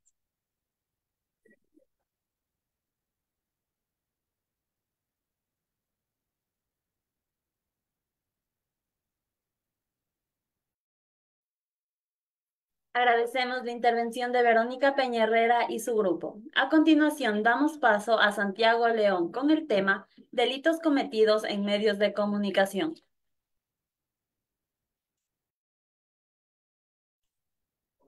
Bien, muchísimas gracias. Con el saludo cordial a cada uno de los presentes, de igual manera la gente de organización. Para mí un placer, un gusto poder tener este espacio en el cual compartir detalles importantes alrededor de esta coyuntura que existe, primero entre el derecho y segundo entre los medios de comunicación. Soy abogado en libre ejercicio profesional, docente de esta casa de estudios de igual manera y bueno, voy a proceder a compartir nada más mi material para que ustedes puedan tener una mejor referencia. ¿Me confirman nada más si es que se puede observar el material y si es que el audio es el correcto? Sí, Santi, sí está todo bien. Muchas gracias. Hablar de delitos cometidos en medios de comunicación es una de las cuestiones más importantes que se vienen realizando en la actualidad. Existen terminologías como linchamientos mediáticos que tuvieron su asidero en gobiernos pasados. Tenemos una ley orgánica de comunicación y quiero iniciar con un punto de partida. Y este punto de partida es hasta dónde llega el derecho de una persona. El derecho de una persona en base a su libertad de expresión llega al límite de atentar contra el derecho de un ajeno. Es decir, yo puedo emitir cualquier tipo de criterio en base a fundamentos explícitos que tengan material de apoyo, sea de Contraloría General del Estado, sea de una sentencia ejecutoriada por una unidad multicompetente o una unidad penal, y por supuesto, si es que existe asidero mediante una investigación realizada tal vez por Contraloría o por el ente rector de determinado departamento. Para tener una idea algo referencial, existen delitos y existen también contravenciones. Los delitos tienen una pena privativa de libertad, es decir, prisión, de 30 días a 40 años. A su vez, las contravenciones tienen una pena privativa de libertad desde hasta los 30 días. Entonces ahí nosotros podemos observar dos contextualizaciones diferentes. Regularmente en medios de comunicación, los profesionales de la comunicación, los invitados a medios radiales, medios masivos, prensa escrita, canales televisivos, canales digitales, cuentas en Twitter, en Facebook, en Instagram, utilizando herramientas digitales de globalización, regularmente emiten criterios, dan a conocer una noticia, pero en ocasiones estas noticias, en ocasiones estas contextualizaciones son mal enfocadas y pueden inmiscuir en responsabilidad penal. ¿Qué quiere decir? Si es que lamentablemente no constituyes bien una noticia, lamentablemente tendrá repercusiones en el ámbito penal. Puedes incluso caer preso. Estas circunstancias las vamos a explicar a continuación. Algunos artículos que fueron de vital importancia a análisis reposan en el Código Orgánico Integral Penal. El Código Orgánico Integral Penal es una normativa de naturaleza orgánica que se encuentra bajo una figura kelseniana ubicada en la tercera casilla de bloque jerárquico. En este sentido, el artículo 182 de la calumnia a las personas que asisten, a los estudiantes, a los organizadores, en ocasiones personas que están alejadas del ámbito penal meramente, hablan de una calumnia y confunden la terminología. Cualquier tipo de insulto piensan que es una calumnia y estas circunstancias no están bien enfocadas. La normativa, ¿qué es lo que nos dice? La persona que por cualquier medio, lógicamente puede ser un medio de comunicación, realice una falsa imputación de un delito en contra de otra, será sancionada con pena privativa de libertad de 6 meses a 2 años. ¿Qué quiere decir la falsa imputación de un delito? Insultar a una persona con, no sé, improperios o cuestiones que falten a la honra de determinada persona, no se configura en una calumnia.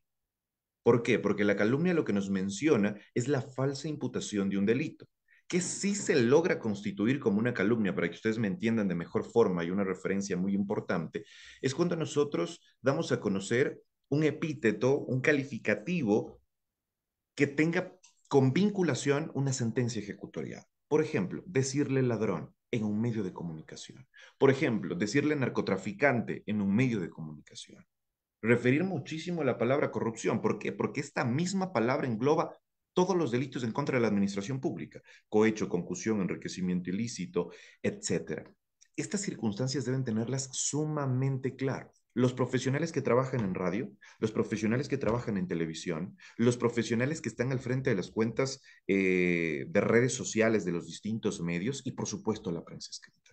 En ocasiones nosotros tratamos de generar mayor audiencia, mayor acogida con unas comunicaciones amarillistas. Y en estas comunicaciones amarillistas podemos estar cayendo en este tipo de delitos. Y por supuesto que tendrán una investigación y por supuesto que se generará alguna responsabilidad. Varios casos en la ciudad de Ambato están aperturados por esta calumnia. En uno de ellos estoy presente yo en el ámbito de acusación particular. Varios procesos de estos están aperturados en Pelileo. De igual manera, estoy presente en 2 de los mismos. Entonces, para tener una idea más clara y complementar esta circunstancia, nos dice la normativa: no será responsable de calumnia quien probare la veracidad de las imputaciones. Sin embargo, en ningún caso se admitirá pruebas sobre la imputación de un delito que hubiera sido objeto de una sentencia ratificadora de inocencia del procesado, de sobreseimiento de archivo. Para traducir esta circunstancia, porque no estamos con profesionales del derecho, si es que yo como periodista, si es que yo como persona que trabajo en determinado medio de comunicación, rescato un dato acá muy importante: el 79% de las personas que trabajan en medios de comunicación no son profesionales de la comunicación. Lo hacen regularmente por, no sé si es que por costumbre, no sé si es que por tener alguna coyuntura directa con los dueños o simplemente por acogida al público. Ese detalle es importantísimo. Pero claro, si es que nosotros como trabajadores y un medio logramos justificar el por qué yo le llamé asesina a determinada persona, ¿y con qué justifico? Con una sentencia ejecutoriada. Es decir, acudo, archivo, me descargo el subject, inmediato observo, sentencia ejecutoriada, pena privativa de libertad del asesinato de 22 a 26 años, el señor fue condenado a 26 años y esta sentencia no tuvo un recurso de alzada, es decir, no se presentó a apelación, motivo por el cual está cumpliendo su pena. Si es que yo logro verificar en ese sentido, no existirá responsabilidad penal por calumnia. Estas circunstancias son muy importantes. En ocasiones la calentura del momento, estar tras un micrófono y algunas cuestiones que llaman la atención pueden inmiscuir en responsabilidad penal. Tenemos un beneficio muy bueno alrededor de la calumnia, y es el último inciso del artículo, que nos dice: no habrá lugar a responsabilidad penal si el autor de calumnias se retractare voluntariamente antes de proferir sentencia ejecutoriada, siempre que la publicación de la retractación se haga a costa del responsable, se cumple en el mismo medio y con las mismas características que se difundió la imputación. La retractación no constituye una forma de aceptar la culpabilidad.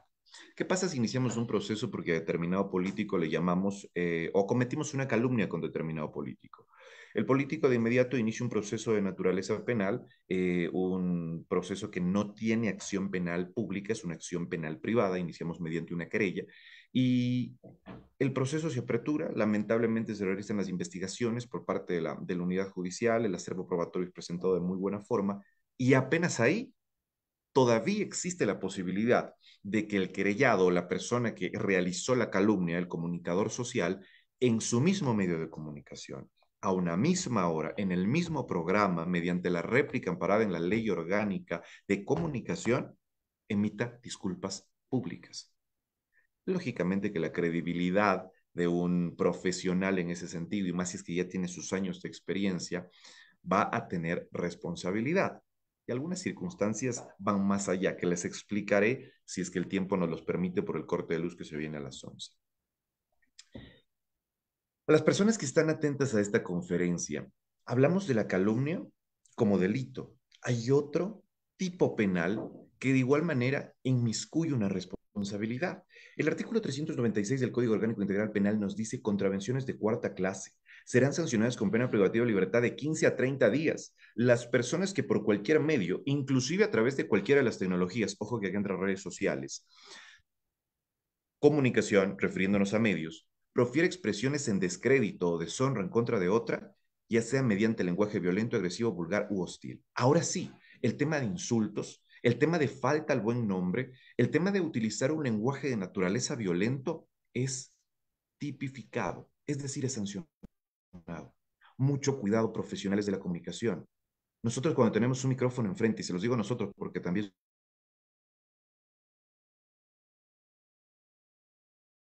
y en esta responsabilidad hay que tener en claro cuáles van a ser los límites de esta comunicación.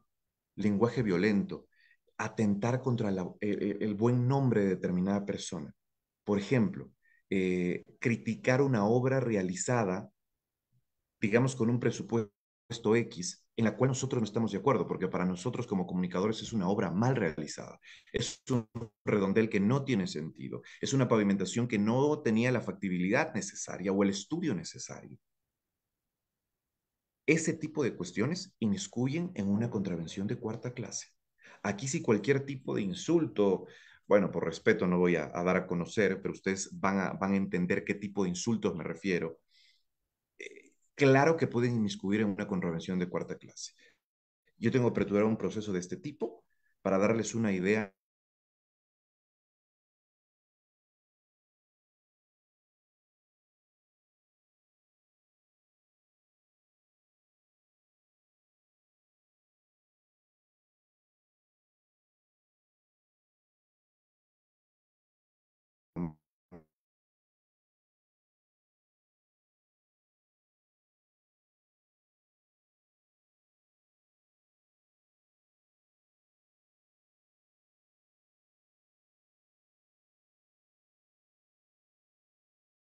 Procesos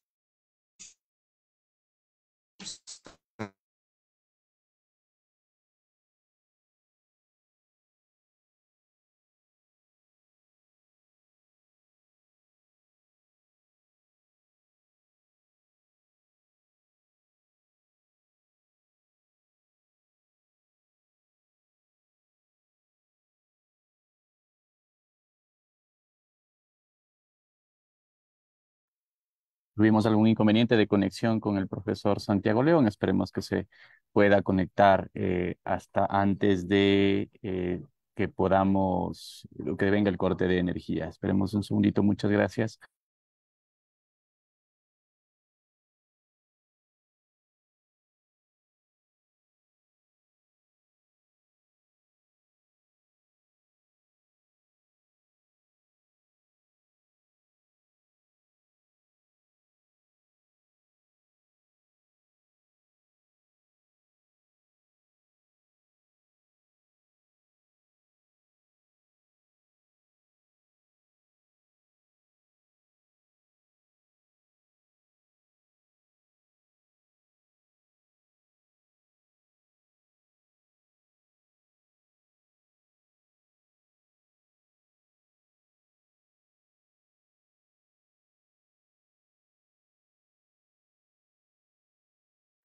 Mientras se conecta el profesor Santiago León, recordarles que el enlace para el registro de la asistencia está en el chat de este Zoom y de igual manera en la tarde a las 15 horas nuevamente retomamos la última jornada del Congreso. Está el profesor Santiago León, mi disculpa, no sé, hubo algún problema de conexión, pero nuevamente podemos retomar la ponencia. Muchísimas gracias por nuevamente conectarse.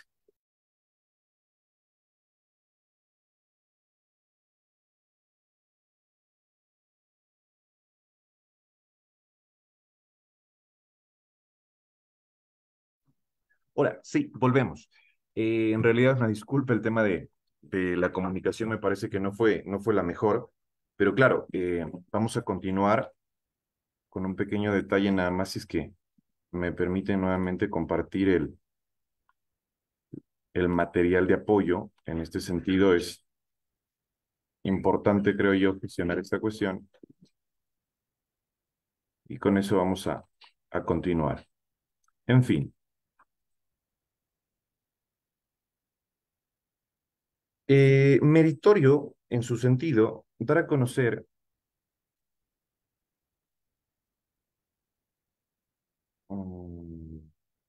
dame un segundo nada más. Acá volvemos.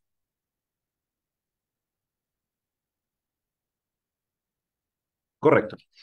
Estábamos nosotros refiriéndonos, estimado auditorio, a esta contravención de cuarta clase. Esta contravención que claramente puede devenir en repercusiones en el ámbito penal. Decíamos utilizar un lenguaje vulgar, utilizar un lenguaje hostil, agresivo, violento, emisión de improperios, insultos, tendrá de igual manera una sanción de naturaleza penal. Y coyunturalmente a eso puede existir de igual forma un proceso análogo aperturado por daño moral. Para que tengan una simbiosis, para que hagamos un análisis comparativo de procesos que se han aperturado, el expresidente Rafael Correa realizó un proceso o inició un proceso de daño moral a una entidad bancaria, específicamente Banco del Pichincha, por ubicarla en el buró de créditos cuando lamentablemente no era así. Él cuantificó ese daño moral en 4 millones de dólares y la entidad bancaria tuvo que finalizar pagándolo. Me parece que no se está observando el material. Denme un segundo nada más. Ahí sí, acá volvemos. Muy bien. En ese sentido, hablar nosotros de las responsabilidades que tienen también los dueños del medio de comunicación. En la actualidad, ¿qué es lo que tenemos con señores estudiantes que están en la carrera de comunicación o profesionales? Lo que buscan es crear su propio canal digital. Y esta circunstancia contraviene en algunas ocasiones. ¿Por qué? Porque nosotros nos vemos sometidos a una parte muy importante. Y esta parte es antes de dar el uso de la palabra a algún invitado o a su vez las participaciones al aire que se realizan, preguntar siempre nombres, apellidos, número de cédula por cualquier tipo de responsabilidad emitida en determinada circunstancia. Pongo un ejemplo, estamos en un programa informativo donde pasamos noticias y existe una denuncia de la colectividad a determinada autoridad. Nosotros lo único que hacemos en ocasiones dar paso sin justificar número de cédula, sin justificar datos importantes de quién está emitiendo esta cuestión. Entonces, ¿qué es lo que nos dice el artículo 20 de la Ley de Comunicación, responsabilidad ulterior de los medios de comunicación? Habrá lugar a esta responsabilidad cuando los contenidos difundidos sean asumidos expresamente por el medio o no se hayan atribuido explícitamente a una persona.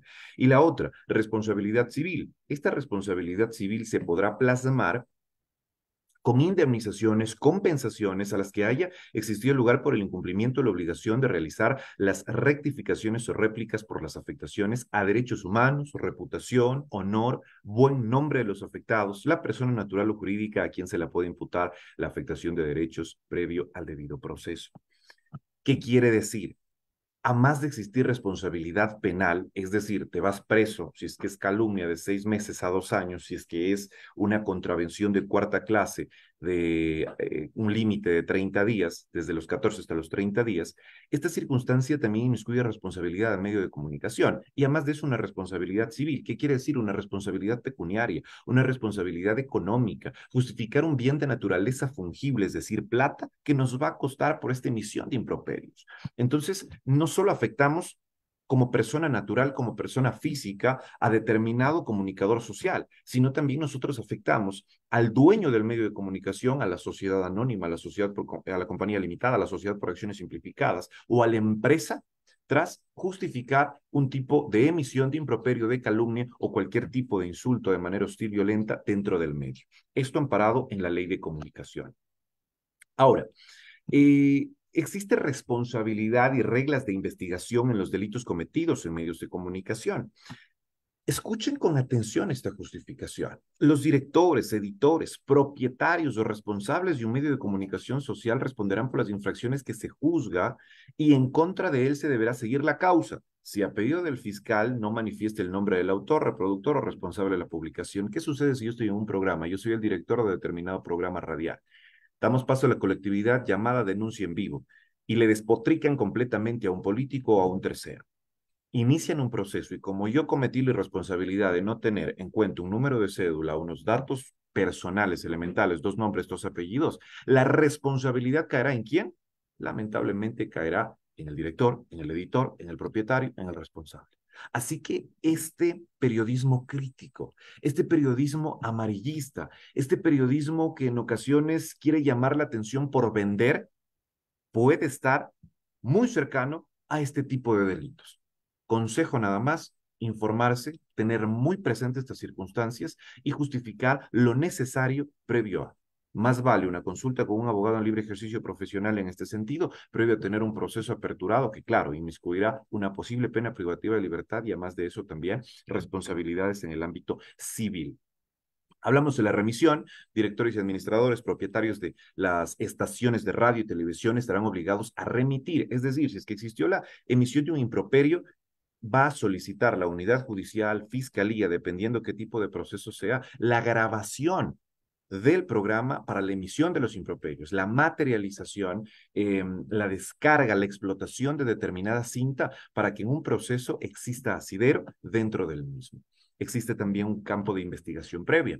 Ahora, la metodología que nosotros tomamos, revisión bibliográfica, específicamente la normativa del Código Orgánico Integral Penal vigente, un vistazo nada más a la ley de comunicación, apreciaciones de doctrina, con eruditos, doctos, letrados en el ámbito de delitos en medio de comunicación nos dan una idea más clara.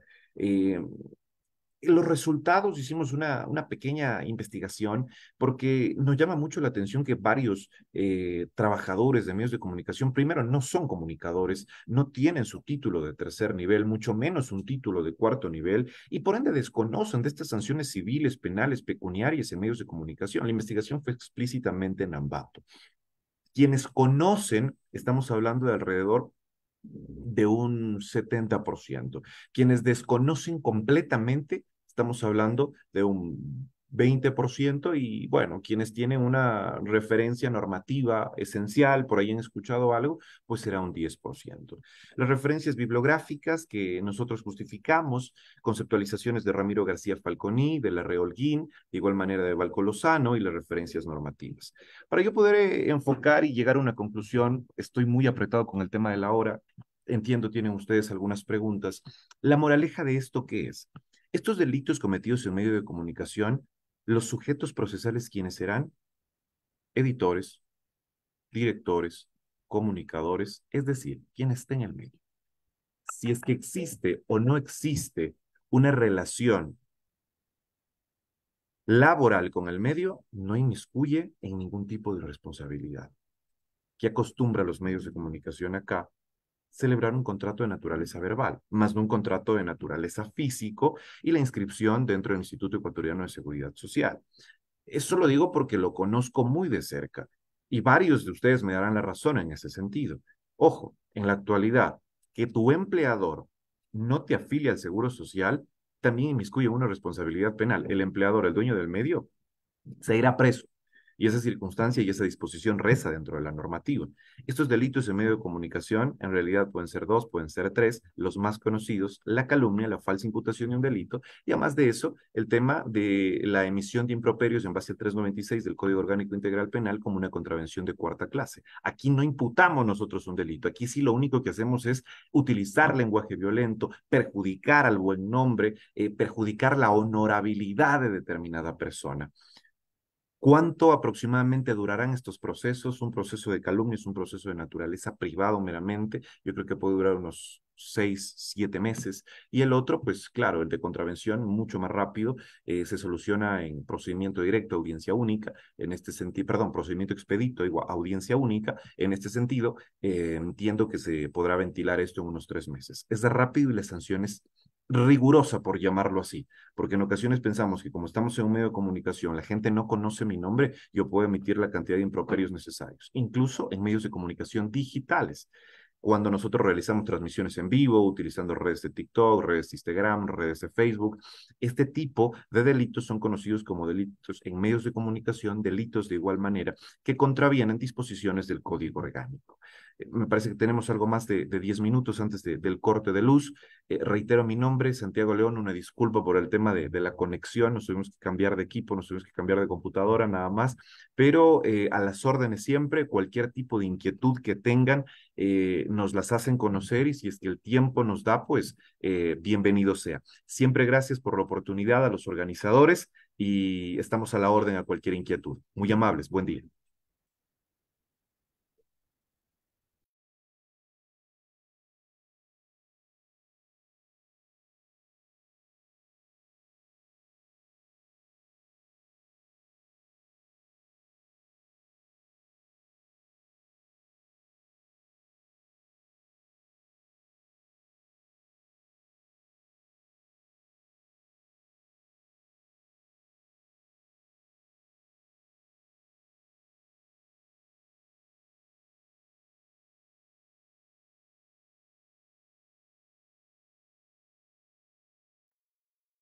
Y con Santiago damos por cerradas las ponencias de esta mañana. Agradecemos a quienes compartieron su material académico en cada una de las ponencias y les invitamos a la parte final de este congreso a partir de las 3 de la tarde para poder continuar con la última jornada del congreso.